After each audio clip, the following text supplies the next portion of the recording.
রদবদল, transfer, promotion সব কিছুতে তারা নিয়ম নীতি মেধা যোগ্যতার ভিত্তিতে করবেন।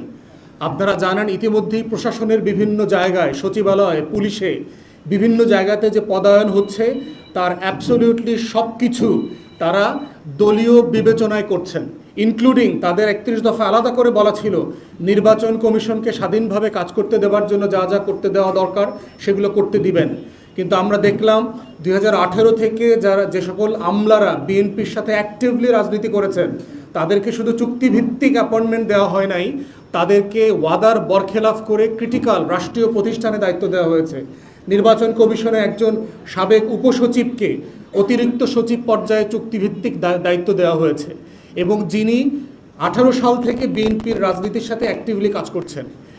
তারপরে হচ্ছে এই যে প্রত্যেকটা জিনিস বলছি এর মধ্য দিয়ে যেটা বলা হচ্ছে যে রাষ্ট্রকে ঢেলে সাজানোর যে ওয়াদা ছিল, আপনি সুশাসন দিবেন, জবাবদিহিতা তৈরি করবেন, তাহলে সেটা কিভাবে হবে?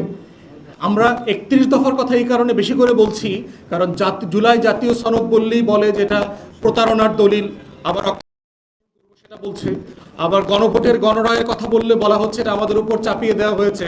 তাই আমরা জাতিকে ৩১ দফার কথা, যেটা বিএনপির ডকুমেন্ট, বিএনপির নেতারা ওয়াদা করেছে কিন্তু তারা এখন এই ৬ মাসের ভিতরে এটা বরখেলাপ করেছে। বিএনপির ৩১ দফাতে আছে মানবাধিকার রক্ষার জন্য যা যা করণীয়, যে সকল আইন করতে হবে, কালাকানুন বাতিল করতে হবে, তার সব কিছু তারা করবে। কিন্তু আপনারা দেখেন অন্তর্বর্তীকালীন সরকারের সময় গুম প্রতিরোধ আইন এবং মানবাধিকার কমিশনের গঠনের আইন যেটা করা হয়েছিল তারা সেটা র্যাটিফাই করে নাই। নতুন যে আইন প্রস্তাব করেছে এইটা আওয়ামী লীগের শুধু ২০০৯ সালের আইন না, তার থেকেও কোনো কোনো অংশে খারাপ। এক্সাম্পল দেয় আপনার আইনশৃঙ্খলা বাহিনীর সদস্যদের যাদের বিরুদ্ধে গুমের অভিযোগ আসবে, যদি বাদী সেটা প্রমাণ করতে না পারে তাহলে যিনি অভিযোগ করেছেন মানে যার পরিবার গুম হয়েছে তাকে ৫ বছরের সাজা দেওয়া যাবে। তাহলে আপনি চিন্তা করে দেখেন তো, ধরেন আমার বাবা ভাই কেউ গুম হয়েছে, আমি এটা প্রমাণ করতে পারলাম না, কারণ আপনি জানেন যে এটার কোনো প্রমাণ নাই। তো এই যে আপনার মংলায় বাগেরহাটে একজন ব্যক্তিকে যে গুম করলো এপ্রিল মাসে এবং তাকে মেরে ফেলছে বলে আমরা মানে বিশ্বস্ত সূত্রের ভিতর থেকে খবর পেয়েছি, সরকার স্বীকার করে না যদিও। এই মানুষটার পরিবার এখন কিভাবে প্রমাণ করবে যে পুলিশ গুম করেছে? এখন যদি সে বাদী হয়ে মামলা করতে যায়, সে চিন্তা করে যদি আমি প্রমাণ করতে না পারি তাহলে আমার ৫ বছরের জেল হবে। এখন আপনি চিন্তা করেন তো এইটা মাথায় রেখে কোনো বিবাদী, কোনো বাদী কি আসলে সরকারের বিরুদ্ধে, পুলিশের বিরুদ্ধে, র্যাবের বিরুদ্ধে, সেনাবাহিনী, বিজিবির বিরুদ্ধে মামলা করতে চাইবে? এবং আপনি তদন্তের ব্যাপারে যেই আইনশৃঙ্খলা বাহিনী করছেন তারা গুম করেছে তাদেরকে আবার দায়িত্ব দেওয়া হয়েছে তার তদন্তের ব্যাপারে। এর আগের আইনে কিন্তু তারা দেখবেন যে আসলে এইটা কারা কারা কোন জায়গায় দায়ী।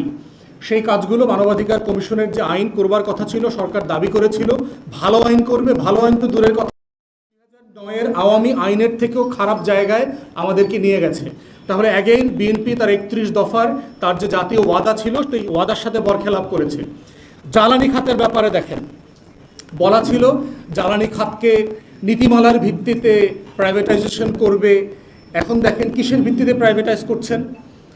গত ২-৩ মাস আগে তেল সংকটের প্রেক্ষিতে দুইটা কোম্পানিকে, অখ্যাত দুইটা কোম্পানি, ইংল্যান্ডে এবং সুইজারল্যান্ডে রেজিস্টার্ড দুইটা কোম্পানিকে ১ লক্ষ মেট্রিক টন ব্যারেল করে তেল আমদানির অনুমতি দেওয়া হলো, যাদের ওয়েবসাইট পর্যন্ত খুঁজে পাওয়া যায়নি। এটা কি একটা পরিচ্ছন্ন ট্রান্সপারেন্ট সিস্টেমে প্রাইভেটাইজেশন করবার লক্ষণ? বসুন্ধরাকে আপনি প্রাইভেট চিঠি লেনদেনের মধ্য দিয়ে জ্বালানি খাতের শেয়ার মার্কেট দিচ্ছেন কেন? আপনি নীতিমালা করে সবাইকে ওপেন করে দেন যদি আপনি সত্যি সত্যি প্রাইভেটাইজেশন করতে চান। আমরা বসুন্ধরা সামিট কোনো কোম্পানির কাজের ব্যাপারে আমাদের কোনো রিজার্ভেশন নাই। যদি কেউ নীতিমালা পূরণ করে তাহলে আপনি সরকারি দল, বিরোধী দল, আপনি পার্লামেন্টে নীতিমালা তৈরি না করে আপনি ওপেন, উন্মুক্ত, পরিচ্ছন্ন পদ্ধতিতে না গিয়ে একটা পার্টিকুলার কোম্পানিকে দেওয়ার প্রসেস করাটা সন্দেহজনক। তাই আমরা চাই, আমরা বেসরকারিকরণের বিরুদ্ধে নই, আমরা একইভাবে কোনো কোম্পানিরও বিরুদ্ধে নই। আমরা যেটার বিপক্ষে সেটা হচ্ছে অপরিচ্ছন্ন, গোপনে মানে ক্রিমিনাল সিন্ডিকেট তৈরি করবার কোনো অবস্থা তৈরি করতে আমরা দিতে চাই না। এটা দেশের স্বার্থের বিপক্ষে।